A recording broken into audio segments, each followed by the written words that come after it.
ستړي مشئ، زه سنا صافی یم. د 9 اکتوبر اوومې نړۍ ته وخت را سره ګورئ. په اسرائیل کې یو کال وړاندې د حماس لخوا د شاوخوا 1200 کسانو د وژل کېدو او 250 یرغمل شویو په یاد د مراسمو یوه ورځ پیل شوې ده. ولسمشر آیزک هرزوګ له غرمې وروسته په هغو مراسمو کې ګډون وکړ چې د نووا موزیک فستیوال په ځای کې چې حماس وسلوالو پرې برید کړی و جوړ شوي وو. دغلته تر 350 ډېر کسان وژل شوي وو. په این حال کې په بیت المقدس کې سهار وختي خلک راټول شوي وو. له ډېرو سره د هغو یرغمل شویو عکسونه وو چې لا هم له حماس سره برمته دي. غوښتل یې لومړی وزیر بنیامین نتنیاهو د برمته شویو کسانو د بیرته ستنېدو ډاډ ورکړي. په غزې تړانګه کې د حماس لخوا چلیدونکی روغتیا وزارت بیا اټکل کوي چې دغه تیر کال د اسرائیلو په پوځي عملیاتو کې نږدې 42,000 فلسطینیان وژل شوي دي. زموږ د نړیوالو چارو خبریال جرمی باون د تیرو 12 میاشتو جنګ ته کتنه کړې ده. راپور چې د غزې او اسرائیلو پولې ته نږدې په کیبوتس کفار عصر کې پیلېږي. له برید پاتې کسان لا هم د کفار عیزه میش ځای ته نه دي راستانه شوي. ویجاړی هماغسې پر ځای پاتې دي. کفار عیزه ټیک پر پوله پروت میش ځای دی چې د حماس د برید لومړنۍ نښه وه. هغوی دلته 2 کسان ووژل او 19 نورې غزې ته یرغمل یې وړل. دا غږ د اسرائیلي بې پیلوټه الوتکې دی چې غزې ته رهي ده. وروسته مو د هوایي بریدونو غږونه هم واورېدل. د اسرائیلو لومړي وزیر په زړه داغلو کورنیو او کړاو لیدلي ولس ته یې پر حماس د برلاسۍ ټټر وهلی و. خو دا د کال کېږي حماس لا هم جګړه کوي. د یو کور شاوخوا ځمکه کیندل شوې. دا د نیرل زینی او د هغې د کوژدنې نیو ریویو کور و چې دواړه حماس وژلي. د نیرل پلار د خپل زوی د سر پلټون اونۍ تیره کړې خو ویې نه مونده. ګاونډي وایي هر خوا ویر خپور و. موږ لا هم په غمیزه کې یو. هغه څه چې خلک وایي موږ لا ټروما نه نوي راوتلې، لا هم دلته یو، اوس هم جګړه کې یو. زما بری بداوي چې لزوی او لور مې هم دلته له خپلو لمسو سره آرام ژوند ولرو. د اسرائیلو لپاره کفار عیزه او ټول هغه ځایونه چې د اکتوبر پر 9 پر حماس برید وکړ پر یو ملي ژور درد اوښتی چې لا هم تازه دی. پر همدې نږدې لویه برخه اسرائیلیان هغه څه توجیه کوي چې له هغه پیښې وروسته دوی کړي دي. Absolutely justified everything that Israel has done since then. کال وړاندې اسرائیلي ځواکونه له حماس سره په جګړه وو. له برید 3 ورځې تېرې وې چې موږ ورسره کفار عیزه ته راغلو. یو کلنې جګړې له هماغه وخته هر هغه تصور له منځه وړی چې ګواکې منځنی ختیځ به له سخت کړکېچ پرته د سولې څښتن شي. د حماس جنګیالي چې د اسرائیلو له لوري وژل شوي دوی ورته د هغه غلیم په سترګه ګوري چې ایران یې مرسته کوي او د دوی دولت له منځه وړي. بلې څنډې ته د اسرائیلو مړي چې له ویجاړیو راویستل کیږي د دوی ذهن د نازیانو هولوکاست بیایي چې 6 میلیونه یهودان یې ووژل. پوځیان شمال کې د لبنان پولې ته استول کیږي. یو کال وروسته اسرائیل او ایران په مخامخ کړکېچ کې ښکېل ښکاري. د اسرائیلو لومړي وزیر نتنیاهو د غچ اخیستو خبره کړې. د دفاع وزیر یې ویل غزه کې جګړه انساني څارویو سره ده او هماغسې چلن ورسره کوي. دا له تیر اکتوبر وړاندې د غزې ښار و. حماس BBC ته وویل دوی ځکه پر اسرائیلو برید وکړ چې نړۍ ته ځان ور یاد کړي چې دوی یې له اجنډا غورځول شوي. د کارپوهانو له نقله اسرائیلو نږدې 80 سلنه غزه ویجاړه کړې. لبنان کې چې جګړه پراخیږي بیروت کې له خلکو سره ویره دا ده چې دا ښار به هم هماغسې وران ویجاړ شي. نږدې 42,000 فلسطینیان چې ډېر یې ولسي خلک ووژل شول.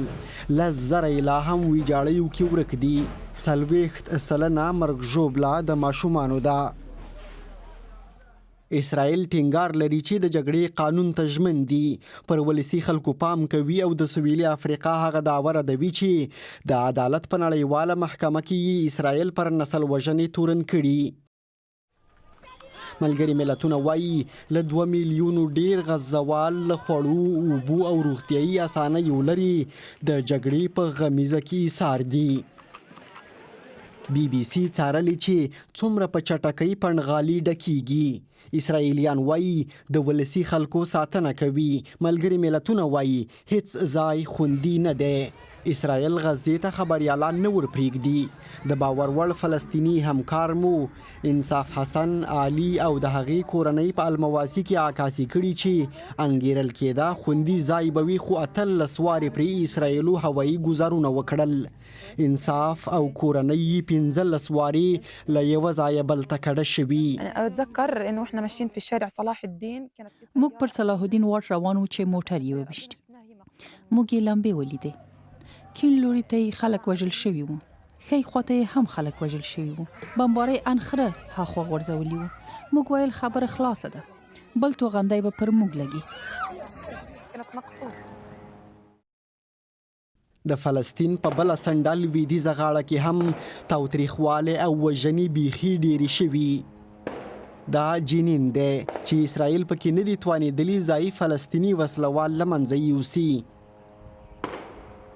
هدیرې پر مړو ډکې شوې. د غزې جګړې توندلاري دواړو غاړو کې رادباره کړه. لویدیځه غاړه لا له وړاندې په منځني ختیځ کې د کړکېچ پخوانۍ سیمه ده. که اسرائیل او ایران په مخامخ بشپړه جګړه کې ښکیل شي، دلته به یې زوروره څپه ولیدل شي. د غزې د جګړې ویرونکي خوبونه په ټول منځني ختیځ کې خپرېدونکي دي.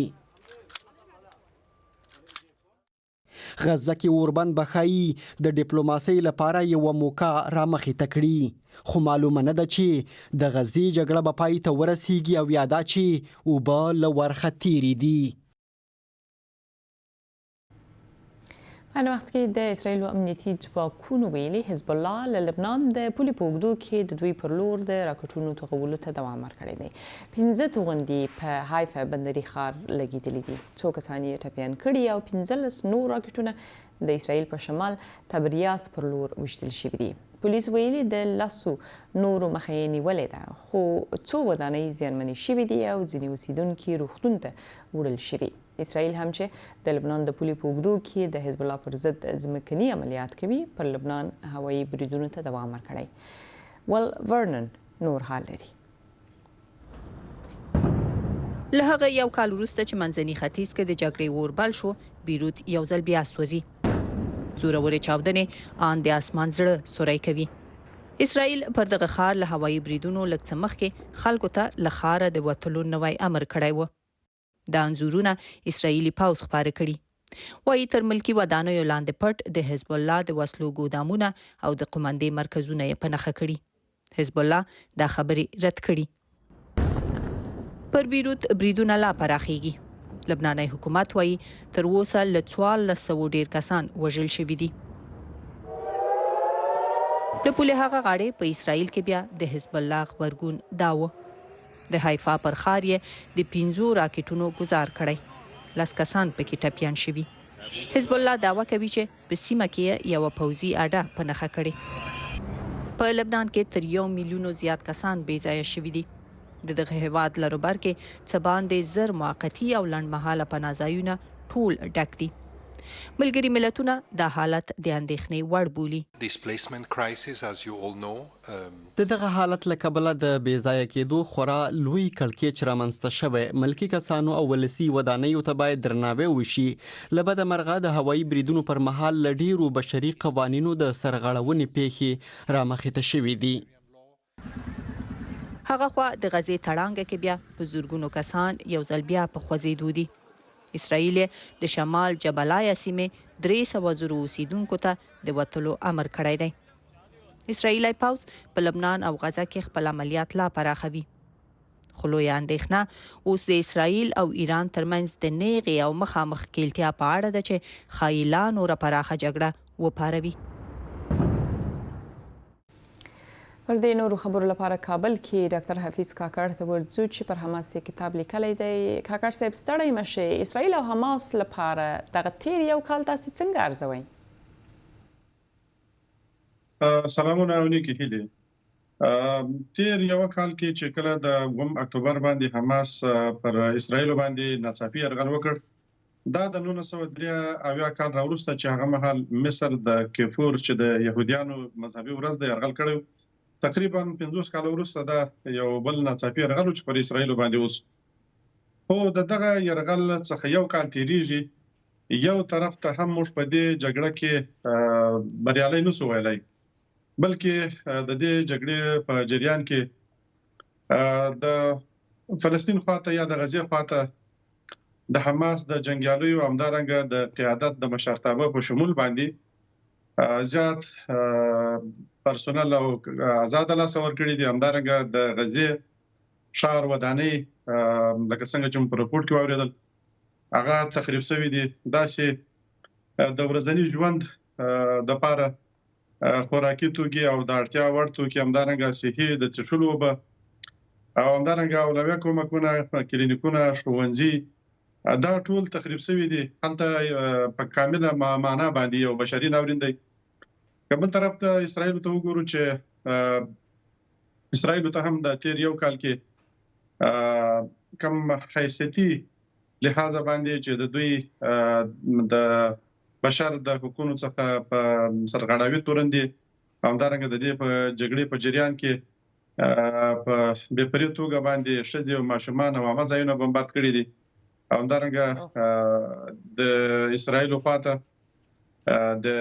دا خبره چې اسرائیل اوس یو امن هیواد نشو بللای، بلکې په خپل اسرائیلیان هم په وتلو دي. د دې جګړې راوروسته اسرائیلیان هم تقریبا څه کم 1 میلیون پورې داخلي بې ځایه شوي لري.